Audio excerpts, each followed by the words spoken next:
CM Chandrababu గారిని అంబటి రాంబాబు బూతులతో ఇష్టానుసారంగా అనుచిత వ్యాఖ్యలు చేయడంపై మీరేమంటారు? పనికిమాలిన ఎదవలండి వీళ్ళు, అంతే. ఆ పార్టీలో చేరి అలా అయ్యారో పుట్టుకతోనే ఎదవలో మాకు అర్థం కావట్లేదు. వీళ్ళు తిట్టడానికి ఒక సంస్కారం సంస్కృతి ఏం లేదండి వీళ్ళకి.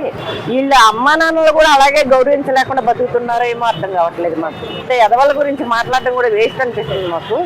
పనికిమాలిన ఎదవలు అనడానికి నిదర్శనం ఇది ఒకటే. అంటే పశ్చాత్తాపం కూడా లేదా? అంబటి రాంబాబు ఉండదండి. పశ్చాత్తాపం ఏంటి? అసలు ఏ ఇంగిత ఏమి లేదండి వాడి దరిద్రుడికి.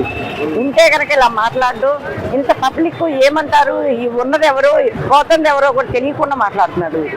అంటే ఇప్పుడు జగన్మోహన్ రెడ్డి ఖండించాల్సింది పోయి ఆయన కూడా ఆడికే సంస్కారం లేదు, ఇంక వెళ్ళి ఖండిస్తారండి. విత్తనం ఏదైతే ఉంటుందో అది చెట్టు అయ్యాక చెట్టు కొమ్మలు కూడా అలాగే ఉంటాయండి. వీడెలా మంచివాడు అవుతాడు? దరిద్రుడు వీడు. అసలు చెట్టే దరిద్రం, ఆ కొమ్మలు అంతకన్నా పరమ దరిద్రం. పారిపోయావు ఎందుకు రాంబాబు?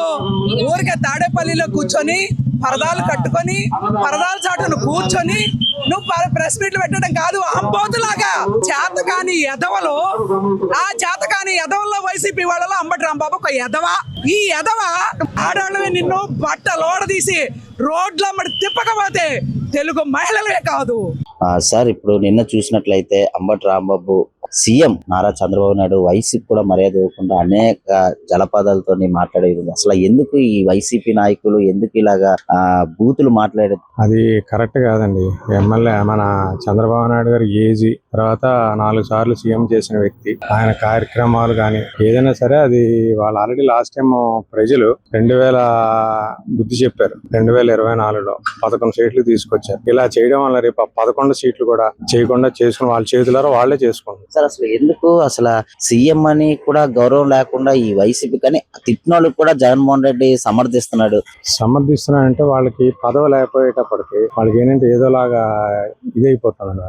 దానివల్ల వాళ్ళు అసలు ఏం తిట్టాలో ఏంటి చేయలేకపోతారు. ఒక సీఎం ని ఇలాంటి మాట్లాడిన వ్యక్తిని అరెస్ట్ చేయడం కరెక్ట్? అరెస్ట్ చెయ్యాలండి. మరి చేయకపోతే అది పద్ధతి కాదు. చెయ్యాలి. అసలు ఇంకా బాగానే ఊరుకున్నారు, ఆయన గౌరవంగా ఆయన చేస్తున్నారు. కానీ అరెస్ట్ చేయడం వల్లనే ప్రజలు కూడా అన్ని అబ్జర్వ్ చేస్తున్నారు. రేపు 11 సీట్లు కూడా రాకుండా చేస్తారు. అలాగే ఈ వైసీపీ నాయకుడైన జోగి రమేష్ కూడా నారా లోకేష్ మీద కూడా మాట్లాడిన విషయాలు నిన్న చూసినట్లయితే అది కూడా ఎలా వీళ్ళు ఓరవలేకపోతున్నారండి. వీళ్ళు గవర్నమెంట్ పదవి లేకపోయేటప్పటికి ఓరవలేకపోయి ఏదోలాగా చేస్తున్నారు. టోటల్ గా అయితే జగన్మోహన్ రెడ్డికి మళ్ళీ 2029లో బుద్ధి చెప్పే కంపల్సరీ అండి. అది మీరే చూస్తారు. లేదంటే ఇప్పుడు మాట్లాడిన మాటలు మళ్ళీ మీరు రిపీట్ చేయండి. 11 సీట్లు కూడా టోటల్ 0కి వస్తారు కంపల్సరీ. అన్నా, అంబటి రాంబాబు నిన్న చూసినట్లయితే చంద్రబాబు గారిని ఒక సీఎం అయిన వైసీపీ కూడా మర్యాద ఇవ్వకుండా అనేక రకాల జలపాదాలతో మాట్లాడడం ఉంది. అది ఎలా అంటే నిన్న మాట్లాడిన తీరైతే చూసామండి. ఒక సీఎం హోదాలో ఉన్నటువంటి వ్యక్తిని అలాంటి దుర్భాషలతో దూషించడం కరెక్ట్ కాదు. ఎందుకంటే ఆయన కూడా ఉన్నతమైన పదవులు పోషించారు. ఒక మినిస్టర్ అండి, ఆయన ఇరిగేషన్ మినిస్టర్ గా చేసిన వ్యక్తి. వయసులో కూడా పెద్ద ఆయన 60 సంవత్సరాలు భయపడిన వాటిలో ప్రజలకు ఏం మెసేజ్ ఇస్తున్నారు సార్ మీరు? అసలు మిమ్మల్ని చూసి ఏం నేర్చుకోవాలి? మిమ్మల్ని చూసి నేర్చుకోవాలి. బూతులు తిడతారా మీరు సీఎం ని? ఏమన్నా తప్పులు ఉంటే అడగండి. సీఎం ప్లేస్ లో ఆయన బూతులు ఎలా తిడతారు? మీ నాయకుడు కూడా సీఎంఏగా, ఆయన ఎమ్మెల్యే కాదుగా. ఆయన కూడా ఎలా తిడితే మీరు ఊరుకుంటారా? ఊరుకోరు కదా. ఆయన కూడా ప్రతిదానికి కూడా ఒక కార్యకర్తలకు కూడా క్రమశిక్షణ లేకుండా ఆయన సమర్థించుకుని రావడం ప్రతిదీ అది కరెక్ట్ కాదు కదండి.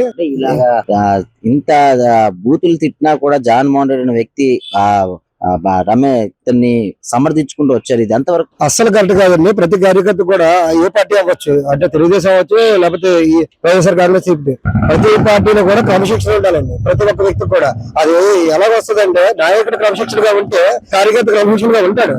ఆయన క్రమశిక్షణ లేదు. నాయకత్వ ప్రెస్ మీట్ పెట్టి అసలు ఏం జరుగుతుందో తెలియకుండా మీరు ఏం మాట్లాడతారో మీకే తెలియదు సార్. ఎవరో ఏ స్క్రిప్ట్ పెడితే చదవడం కాకుండా మీరు కొన్ని జనాల్లోకి వచ్చి తెలుసుకోవాలి సార్. తెలుసుకొని మాట్లాడితే కొంచెం బాగుంటుంది సార్. ప్రతిదీ కూడా కల్తీ నెయ్యి అనేది నెయ్యే లేదు. అసలు పాల పదార్థాలు వాడలేదంటే ఏంటి సార్ అర్థం? అది పాల పదార్థాలు వాడకంటే నెయ్యలకు వస్తుంది. అసలు మీరు అలవాటు చేస్తున్నారు కానీ ప్రజలందరూ కూడా గమనిస్తున్నారు సార్ మీ మాటలు. ఎందుకంటే అక్కడ నెయ్యిలో కల్తీ జరగలేదు చెప్పారు కానీ పాల పదార్థాలు వాడలేదని మాట ఒకటి ఉంది. పాల పదార్థాలు వాడకంటే నెయ్యిలో తయారవుతుంది సార్. కెమికల్ కావయ్యి.